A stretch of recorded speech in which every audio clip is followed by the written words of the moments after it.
Magpapakalat ng 4 na bagong Mobile Motor Vehicle Inspection Facility o MVIF ang Land Transportation Office sa mga malalaking rehiyon sa bansa.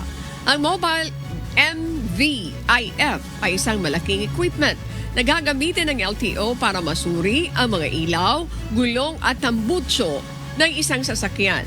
Kahapon, ipinakita ng LTO ang bago nilang Mobile MVIF. Kasabay nito, nagsagawa rin ng demonstrasyon kung paano isinasagawa ang inspeksyon sa mga sasakyan upang tiyakin na roadworthy ito.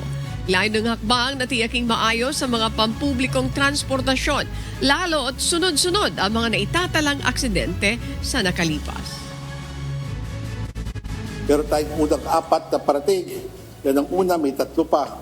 Tapos ikakalat po natin yan sa major regions, 3, 4A, NCR.